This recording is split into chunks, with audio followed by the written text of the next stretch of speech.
नमस्कार, आप देख रहे हैं 4 PM और मैं हूं आपके साथ सिमरन।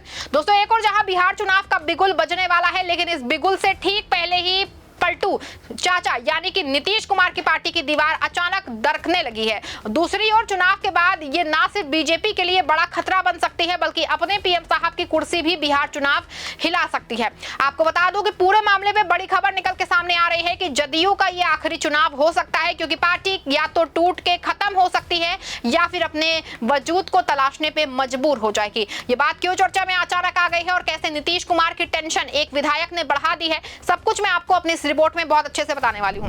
बिहार विधानसभा चुनाव 2025 नवंबर में होने वाले हैं। खबर है कि चुनाव आयोग 1-2 दिन में तारीखों का ऐलान कर सकता है। कहा जा रहा है कि वोटिंग 2 से 3 चरणों में होगी और 22 नवंबर तक नई सरकार बन जाएगी। लेकिन आपको बता दें कि बिहार विधानसभा चुनाव में सबसे ज्यादा नुकसान जदयू का ही होगा। क्यों? क्योंकि पार्टी के अंदर से ही बड़ी झटके लग रहे हैं। आपको बता दें कि खगड़िया जिले की परबत्ता विधानसभा सीट से जदयू के विधायक डॉक्टर संजीव कुमार ने अचानक पाला बदल लिया है। 2 अक्टूबर 2025 को उन्होंने अपनी पार्टी छोड़ दी और आरजेडी का दामन थाम लिया है। उनके साथ हजारों समर्थक भी चले गए। डॉक्टर संजीव भूमिहार समुदाय से आते हैं, जो बिहार की राजनीति में अहम भूमिका निभाते हैं। 2020 के चुनाव में उन्होंने आरजेडी के दिगंबर प्रसाद तिवारी को महज 951 वोटों से हराया था। अब वे परबत्ता से ही आरजेडी के टिकट पे लड़ेंगे। ये बदलाव जो है दोस्तों, नीतीश कुमार के लिए निजी तौर पे भी दर्दनाक है, क्योंकि संजीव उनके करीबी माने जाते थे। आपको बता दें कि ये अकेला मामला नहीं है दोस्तों, बिहार की राजनीति में गठबंधन बदलना आम है, लेकिन जदयू के साथ जो है ये बार-बार हो रहा है। याद कीजिए, जनवरी 2024 में नीतीश ने महागठबंधन को छोड़ के फिर से एनडीए का हाथ थामा। तब जदयू के 45 विधायक एनडीए के साथ थे, लेकिन अब चुनाव के ऐलान के बाद अंदरूनी असंतोष बढ़ गया है। सूत्र बताते हैं कि डॉक्टर संजीव के बाद एक और विधायक का नाम चर्चा में है। पार्टी के कई नेता नीतीश की बार-बार की सियासी उलटफेर से वो नाराज हैं। ये नाराजगी जो है अब खुल के सामने आ रही है। सूत्रों की माने तो चुनाव का ऐलान होते ही 6 से ज्यादा जदयू विधायक आरजेडी में जा सकते हैं। ये संख्या जो है छोटी नहीं लगती। जदयू के पास वर्तमान में 45 विधायक हैं। अगर इतने लोग चले गए तो पार्टी की सीटें घट के 39 रह जाएंगी। ये विधायक ज्यादातर इन इलाकों से हैं जो भूमिहार और अन्य पिछड़ा वर्ग का प्रभाव है। आरजेडी ये कदम उठाएगा, एनडीए के वोट बैंक को चोट पहुंचाना चाहती है। तेजस्वी यादव ने संजीव कुमार का स्वागत करते हुए कहा कि ये बदलाव बिहार की जनता की जीत है। लेकिन दोस्तों, जदयू के लिए ये चिंता का विषय है। पार्टी के कार्यकारी अध्यक्ष संजय झा ने इसे साजिश बताया है, लेकिन अंदरूनी सुधार की बात भी की है। आपको बता दें कि अब तक आए सर्वे बताते हैं कि बीजेपी और एनडीए गठबंधन पीछे चल रहा है। वोटर के एक सर्वे में महागठबंधन को 41% वोट शेयर मिलने का अनुमान है, जबकि एनडीए को 46%। लेकिन जदयू का ग्राफ गिर रहा है। 2020 में जदयू को 43 सीटें मिली थी। अब अनुमान यह है कि वो 25 से 30 तक सिमट सकती है, क्योंकि दोस्तों नीतीश कुमार का व्यक्तिगत लोकप्रियता भी लगातार गिर रही है। फरवरी 2025 के सर्वे में 18% लोग उन्हें सीएम के रूप में पसंद कर रहे थे, जबकि सितंबर तक घट के 16% रह गया। तेजस्वी यादव को 35% समर्थन मिल रहा है। युवा बेरोजगारी और पलायन जैसे मुद्दों पे नीतीश सरकार की आलोचना कर रही हैं। सबसे बड़ी वजह यह है कि बार-बार गठबंधन बदलना। 2015 में आरजेडी के साथ, 2017 में बीजेपी के साथ, 2022 में फिर आरजेडी और 2024 में एनडीए। जनता थक चुकी है। दूसरा, स्वास्थ्य समस्याएं। नीतीश की उम्र 74 ईयर्स है और हाल ही के महीनों में उनकी सेहत खराब रही। तीसरा, पार्टी अंदरूनी कलह। कई पुराने नेता जैसे कि उपेंद्र कुशवाहा पहले ही अलग हो चुके हैं। 2023 में उन्होंने राष्ट्रीय लोक मोर्चा बना दिया। ये सब मिलकर जदयू को कमजोर कर रहे हैं। राजनीतिक विशेषज्ञ उदय चंद्रा कहते हैं दोस्तों कि नीतीश का दौर अब समाप्ति की ओर है। ऐसे में बड़ा सवाल है दोस्तों कि अगर एनडीए को करारी हार मिली तो क्या प्रधानमंत्री नरेंद्र मोदी की कुर्सी पे खतरा मंडराएगा?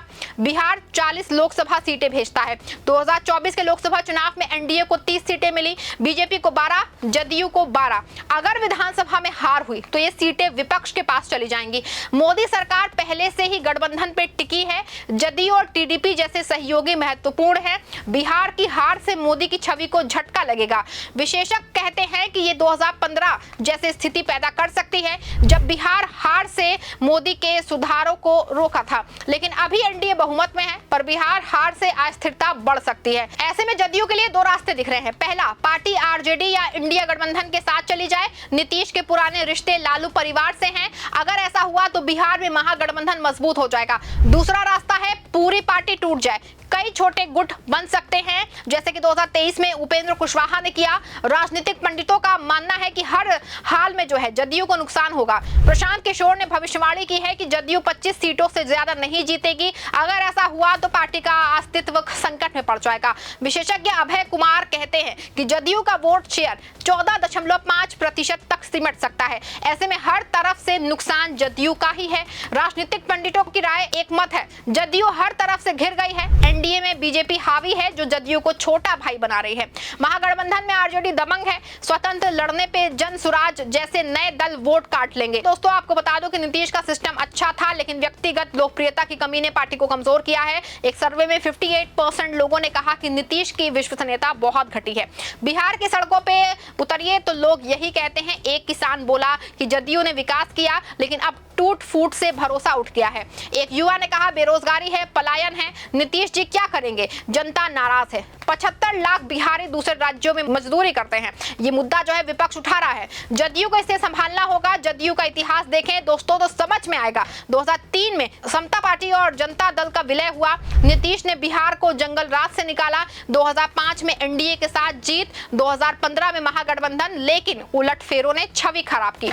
2020 में 43 सीटें, लेकिन अब गिरावट। पार्टी के पास मजबूत कैडर है, लेकिन नेतृत्व का संकट साफ दिख रहा है।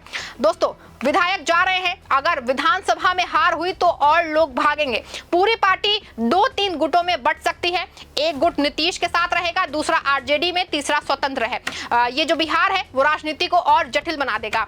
एनडीए के लिए भी चुनौती है, क्योंकि जदयू के बिना की मोदी की कुर्सी संकट में फंस जाएगी। विशेषज्ञ मनीषा प्रियम कहती हैं कि नीतीश के बिना जदयू अधर में लटक जाएगी। युवा वोटर्स नई हवा चाहते हैं। दूसरी तरफ एनडीए महिलाओं पे फोकस कर रहा है। 27 सितंबर को 80 लाख महिलाओं को 10,000 रुपए ट्रांसफर हुए। ये वोट पक्का करने की कोशिश है, लेकिन दोस्तों मुस्लिम यादव वोट महागठबंधन के पास है और इसके साथ जबरदस्त एंट्री इनकम्बेंसी फैक्टर है जो मोदी सरकार की नींव हिला देने वाला है। आपको बता दें कि एनडीए गठबंधन के लिए सबसे बड़ा खतरा जनसुराज पार्टी का उभार माना जा रहा है।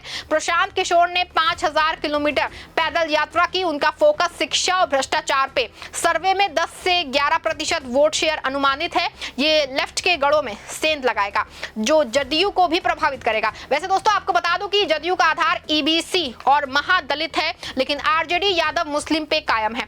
एनडीए ऊपरी जातियों को जोड़ रहा है। जाति जनगणना का दावा सब कर रहे हैं, लेकिन जदयू को ईबीसी में नुकसान हो रहा है। आपको बता दें कि अगर जदयू ऐसे में हारती है तो सबसे बड़ा संकट इन्हीं पे खड़ा होने वाला है, क्योंकि अगर जदयू की हार होती है तो मोदी की कुर्सी हिलने का खतरा सबसे पहले होगा। इसीलिए सबसे पहले बीजेपी और उनके चाणक्य जी की है ये पहली कोशिश होगी कि कम से कम जदयू के सांसद कहीं इधर उधर ना जाए। और ऐसे में इस संभावना से भी इनकार नहीं किया जा सकता है कि जदयू में फूट पड़ने से पहले ही सारे सांसद सीधे बीजेपी में विलय कर हो सकते हैं, क्योंकि कहा जा रहा है कि अगर ऐसा नहीं होगा तो तय है पीएम मोदी की कुर्सी फंसेगी।